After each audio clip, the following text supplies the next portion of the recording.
కాళేశ్వరం విచారణ సీబీఐకి అప్పగించడం మంచి పరిణామమే అన్నారు బీజేపీ ఎంపీ లక్ష్మణ్. సీబీఐకి ఇవ్వాలని మొదటి నుంచి తాము చెప్పామన్నారు. కాళేశ్వరం విచారణపై రేవంత్ సర్కార్ కొండను దవ్వి ఎలుకను పట్టినట్టు ఉందని విమర్శించారు. సాక్ష్యాలు ఆధారాలు తారుమారు చేయడానికి 22 నెలల సమయం పట్టిందా అని ప్రశ్నించారు. సీబీఐ ద్వారా ఖచ్చితంగా న్యాయం జరుగుతుందంటున్న లక్ష్మణ్తో మా ప్రతినిధి వెంకట్ ఫేస్ టు ఫేస్. ప్రస్తుతం మనతో బీజేపీ జాతీయ మోర్చా అధ్యక్షులు రాజ్యసభ సభ్యులు లక్ష్మణ్ మనకు అందుబాటులో ఉన్నారు.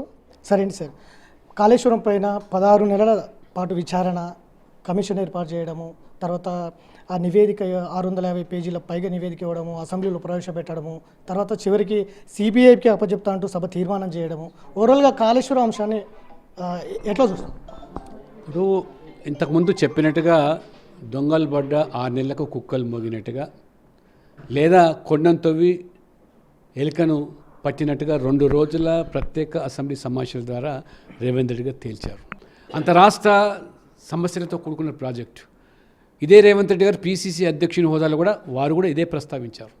ఎన్నికల ముందు కానీ గతంలో కానీ ఈ జరిగినటువంటి దోపిడీలో పాల్పడ్డ కేసీఆర్ కుటుంబానికి శిక్ష వేసి తీరుతాను, వాళ్ళు మెక్కిందంతా కూడా కక్కిస్తాను, వదిలే ప్రసక్తి లేదు, 6 నెలల లోపల నిగ్గు తేలుస్తా అని చెప్పాడు. ఎందుకు 22 నెలలు సమయం పట్టిందో ఇవాళ రేవంత్ రెడ్డి గారు జవాబు చెప్పాలా. ఈరోజు కమిషన్ల పేరు మీద, నివేదికల పేరు మీద ఎందుకు కాలయాపన చేశారు, ఎందుకు జాప్యం చేశారు? ఈ మధ్యకాలంలో ఏదైనా రహస్య ఉడంబడికలు జరిగాయా, లేదా చీకటి ఒప్పందాలు మీ మధ్యలో బీఆర్ఎస్ మధ్యలో జరిగిందా, లేదా హైకమాండ్ ఒత్తిడికి లొంగి బీఆర్ఎస్తో మీరు ఆ యొక్క మొత్తం ఈ కుంభకోణాన్ని నీరు గార్చారా అనేది ప్రజలు ఇవాళ ప్రశ్నిస్తున్నారు. కాబట్టి ఇప్పటికైనా అన్ని ఆధారాలు ఉన్నాయని చెప్పినటువంటి రేవంత్ రెడ్డి గారు ఆనాడు పీసీసీ హోదా అధ్యక్షుని హోదాలు, ఇవాళ ముఖ్యమంత్రి, ప్రభుత్వం మీదే. కాబట్టి అన్ని ఆధారాలు కూడా బహిర్గతం చేసి సిబిఐ దర్యాప్తుకు సహకరించి ఆ బాధ్యులను శిక్షించే విధంగా తెలంగాణ సంపద దోచుకున్న వాళ్ళను ఖచ్చితంగా కఠినంగా శిక్షించాలి, ఆ సొమ్మును కూడా రాబట్టాలని చెప్పి కూడా మీ వల్ల ప్రజలు భావిస్తారు. మీరు గతం నుంచి కూడా సిబిఐకి ఇవ్వాలి కాళేశ్వరం అంశాన్ని అనేది కూడా డిమాండ్ చేస్తున్నారు. అదే స్టాండ్ మీద నిన్న అసెంబ్లీలు కూడా చెప్తూ వస్తున్నారు గతం నుంచి కూడా. సో ఇప్పుడు ప్రభుత్వం 16 నెలల తర్వాత కాళేశ్వరంలో ఏం జరిగిందనే దానిపైన ఒక క్లారిటీగా వచ్చింది. ఇప్పుడు ఫైనల్గా మీరు కోరినట్టే సిబిఐకి అప్పచెప్పింది. ఏం చేయబోతున్నారు? ఇవాళ రేవంత్ రెడ్డి గారికి దానికి జవాబు చెప్పాలి. పీసీసీ అధ్యక్షుని హోదాలో అన్ని ఆధారాలు ఉన్నాయని చెప్పినటువంటి మీరేం చేయబోతున్నారు? కేంద్ర సంస్థలకు అప్పచెప్పారు, మీరేం ఏం చేసేదేమోండి. ఖచ్చితంగా మేము ఆ సిబిఐ సంస్థ ద్వారా న్యాయం జరగాల, ఖచ్చితంగా బాధ్యులు శిక్షణ పడాలా, ఆ మొక్కినటువంటి సొమ్మునంతా కూడా కక్కించాలని చెప్పి మేము కోరుతున్నాం, మేము డిమాండ్ చేస్తూ ఉన్నాం. ఒకవైపు రాహుల్ గాంధీ జేబు సంస్థలుగా మారిన విచారణ సంస్థలు అని అంటున్నారు ఒకవైపు. మరి అదే జేబు సంస్థలకి ఇవాళ రాష్ట్ర ప్రభుత్వం కాళేశ్వరం కమిషన్ నివేదికను అప్పచెప్పడం, ఇట్లాంటి అంశాలు ఎట్లా? రాహుల్ గాంధీ ఈ రాజ్యాంగ సంస్థలను, న్యాయస్థానాల పట్ల ఇవాళ కనీసమైన గౌరవం లేకుండా మరి ఇవాళ ఎలక్షన్ కమిషన్ మీద ఏది పడితే అది మాట్లాడుతున్నాడు. ప్రజలు నవ్వుకుంటున్నారు.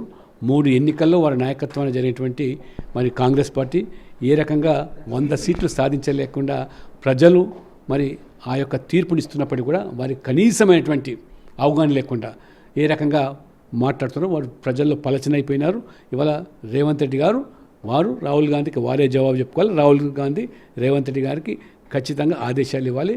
తెలంగాణ ప్రజలకు న్యాయం జరగాలంటే కాళేశ్వరం ప్రాజెక్ట్ ఇదే గుదిబండగా మారిందో దాని పట్ల నిగ్గు తేయాల్సిన బాధ్యత రేవంత్ రెడ్డి గారి కాంగ్రెస్ ప్రభుత్వం మీదనే ఉన్నది. ఫైనల్గా సార్, రిపోర్ట్ పైన చిత్తుకాయంతో పోల్చి చెత్తకుండలో వేసినటువంటి పరిస్థితి, అసెంబ్లీ సభలు నిండు సభల్లోనే చించిపాడేసి బయటికి వచ్చి చెత్తకుప్పలో వేసినటువంటి పరిస్థితి, అదే నివేదిక పైన మీ వైఖరి ఏంటి?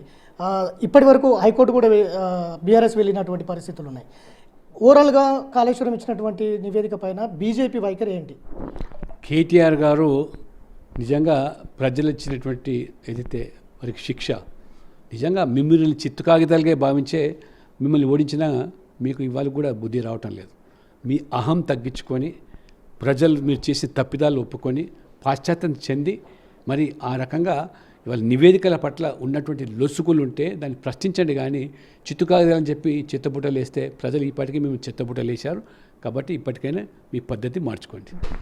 సో ఇది కాళేశ్వరం పైన బీఆర్ఎస్ అవినీతి తేటతెల్లమైంది. ఇప్పటికైనా బీఆర్ఎస్ పద్ధతి మార్చుకోవాలి, ప్రజలకు సంబంధించిన అంశంలో నిలబడాలి, మీ తప్పులు ఒప్పుకోవాల్సిన సమయం వచ్చింది అనేది ప్రధానంగా లక్ష్మణ్ చెప్తున్నటువంటి అంశం. ఖచ్చితంగా సిబిఐ విచారణ ఇప్పటికే కోరినందుకు స్వాగతిస్తున్నాం. పూర్తి స్థాయిలో సిబిఐ విచారణ చేసేందుకు ప్రభుత్వం పూర్తి స్థాయిలో రేవంత్ రెడ్డి సర్కార్ పైనే బాధ్యత ఉందనేది కూడా అభిప్రాయపడుతున్నటువంటి